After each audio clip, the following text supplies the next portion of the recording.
पश्चिमी दिल्ली के बक्करवाला गांव में यही वो EWS फ्लैट हैं। 240 EWS फ्लैट्स हैं जहां पर रोहिंग्या लोगों को रखने के बाद केंद्र सरकार ने ये कहा है कि यहां पर जो सभी रोहिंग्या जो शरणार्थी हैं उनको रखा जाएगा। पश्चिमी दिल्ली, बिल्कुल ये समझिए कि दिल्ली हरियाणा बॉर्डर जो है पश्चिमी दिल्ली में मुंडका के पास में, तो वहीं ये बक्करवाला गांव है और यहीं पर ये 240 जो है EWS यानी कि जो आर्थिक रूप से कमज़ोर वर्ग के लिए जो फ्लैट बनाए जाते हैं, एक कमरे का जो फ्लैट बनाया जाता है, वो यहाँ पर 240 फ्लैट हैं और इसी में रोहिंग्या लोगों को रखने की बात कही गई है, जिसका यहाँ के जो गांव वाले हैं, स्थानीय हैं, विरोध कर रहे हैं। आप अपना नाम बताइए और किस बात को लेकर विरोध कर रहे हैं? आप अभी तो गांव बसा भी नहीं या ये रोहिंग्या लोग यहाँ पर आके रहने शुरू भी नहीं और आपने विरोध शुरू कर दिया? सर सुबह से पहले नाम बता दीजिए। अनिल सहरावत बोल रहा हूँ, बक्करवाला गाँव मेरा। हाँ।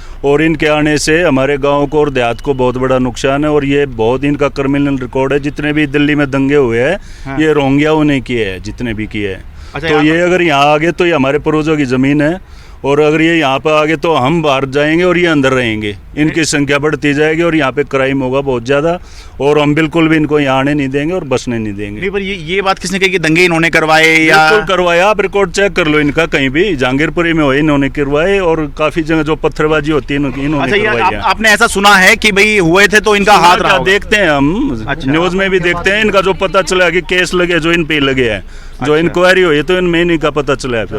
ठीक है, हाँ जी, आप नाम बताइए, आप क्या कह रहे हैं? देखिए, अमरिंदर सिंह नाम है, स्थानीय निवासी हूँ मैं। मुझे अपने भारत के गृह मंत्री पे पूरा विश्वास है। उन्होंने CAA कानून लाया। CAA कानून के अंदर बिल्कुल स्पष्ट लिखा हुआ है कि कोई भी शरणार्थी आएगा उसमें मुस्लिम नहीं होगा। छह लोग आएंगे तो ये जो रोहिंग्या मुसलमान है, मैं पूरा आश्वस्त हूँ कि उसी कैटेगरी में आते हैं और ये नहीं बसेंगे यहाँ पे। इन केस अगर किसी ने हिमाकत की तो पूरे क्षेत्र की जनता यहाँ पे आमरण अनशन करेगी। यहाँ लाके क्यों बसाया जा रहा है? क्या पता ये 1 साल रहे, 2 साल रहे, 10 साल रहे, कौन इनका वो देखेगा कि कितने साल ये रहेंगे? एक बार बसने के बाद निकलेंगे। अभी तक तो निकाले नहीं गए, निकलेंगे। आप ही सोचिए। ये भी कहा गया है केंद्र सरकार की तरफ से कि बेसिक कम्युनिटीज दी जाएगी इनको और यहीं पर एक तरह से योजना ये बताई गई है कि यहाँ पर एक जगह ये रहेंगे तो उनकी मॉनिटरिंग आसान हो जाएगी और लगातार जो राउंड द क्लॉक है वो पुलिस जो है इनकी मॉनिटरिंग भी कर पाएगी। ये आप लोगों को कैसे लगता है कि जो बता रहे हैं कि इनका क्रिमिनल रिकॉर्ड है, बहुत खतरनाक होते हैं, ये वाली बात आपने कहाँ सुनी? कुछ इसका मतलब कुछ साक्ष्य वगैरह आप लोगों के पास में है क्या?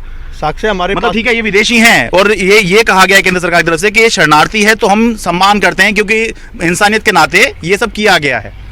इंसानियत के नाते बात ये है, बक्करवाला गांव कभी भी ये कबूल नहीं करेगा कि यहाँ पर आकर रोहिंग्या मुसलमान बसे। रोहिंग्या मुसलमान जहाँ आज टेंटों में रह रहे हैं वो वहीं रहेंगे। देश के गृह मंत्री ने भी ट्वीट किया है और मैं ये बताना चाहता हूँ, जब देश का कश्मीरी पंडित आज तक कश्मीर से आने के बाद टेंटों में रह रहा है तो ये भी टेंटों में पड़े रहेंगे। क्या जरूरत है इनको यहाँ लाने की और क्या जरूरत है हमें इनको फ्लैट देने की? वो शरणार्थी नहीं है, मैं नहीं मानता।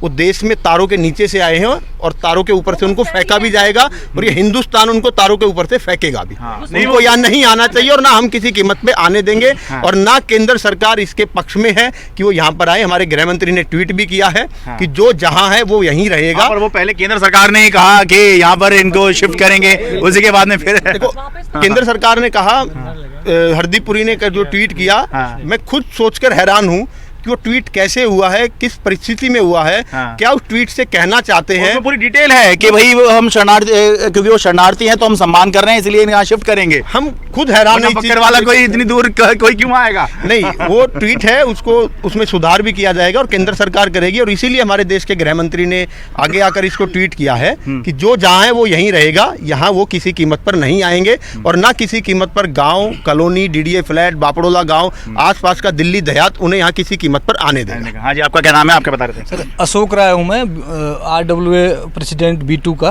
आप जो पूछ रहे थे ना कि कैसे पता है आप लोगों को कि ये दंगे कराते हैं, ये करते हैं, ये पब्लिक डोमेन में है। गवर्नमेंट ही बोल रही थी कि रोहिंग्या मुसलमानों से मतलब राष्ट्र के उसमें खतरा है। हाँ, ये आपने बात सही कही कि केंद्र सरकार ने ऑन रिकॉर्ड ये कई बार कहा है कि रोहिंग्या से अलग अलग जो घुसपैठिए हैं, जो अवैध रूप से आए हैं, उनसे इंक्लूडिंग जो रोहिंग्या हैं, उनसे देश की सुरक्षा को खतरा है। ये बात केंद्र सरकार ने बोली है, लेकिन स्पेसिफिकली कहीं अभी तक ये आया नहीं है कि कहीं इन्होंने दंगे कराए या कहीं इन्होंने करी, ये कहीं नहीं आए हैं।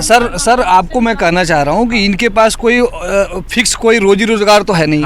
अब ये इतने लिमिटेड जगह में इनको पूरा ये बता रहे हैं कि पूरे जगह से 40,000 रोहिंग्या हैं यहाँ बसा देंगे, हम लोग खुद मूलभूत सुविधाओं से जूझ रहे हैं। देखो जी, हमारे पूर्वजों की ज़मीन है, चलो गवर्नमेंट ने एक बार किया है, और तो हम ये चाहें ना, गवर्नमेंट ये नहीं कि हमें यहाँ पे जो आतंकवादी बोलते हैं जी भाई रोहिला हैं जो बाहर से आए हैं, अब उनको बसाए। ये ज़मीन यहाँ दी है तो अच्छे कार्य के लिए दी होगी, या ये नहीं है कि भाई यहाँ पे कोई भी वो भी करे, जिस मकसद के लिए ये फ्लैट बनाया है उस मकसद के लिए दो, हम मना नहीं करेंगे।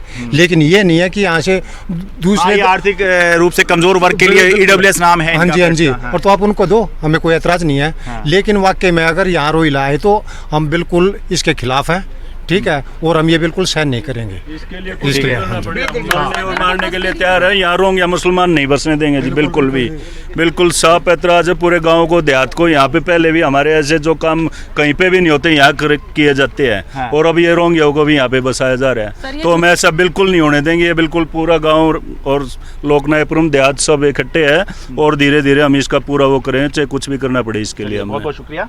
तो ये जो है गांव के और आसपास के जो लोग हैं वो इसका विरोध कर रहे हैं, और इनका कहना है कि एक तो इनके बारे में जो है बहुत सी बातें बताई गई कि इनका ये सेफ़ नहीं है या ये देश के लिए खतरा हो सकते हैं, ये बात सरकार की तरफ से भी कही गई है। और जो बिजली पानी जो बेसिक कम्युनिटीज़ होती है वो जो संसाधन हैं उसमें इनको जो है उनको हिस्सा देना पड़ेगा जो रोहिंग्या लोग हैं, तो इसीलिए कतई तैयार नहीं है यहाँ के जो स्थानीय लोग हैं। बकरवाला से अपने कैमरा सहयोगी मोहम्मद मुरसलिन के साथ मैं शरद शर्मा, एनडीटीवी मीडिया।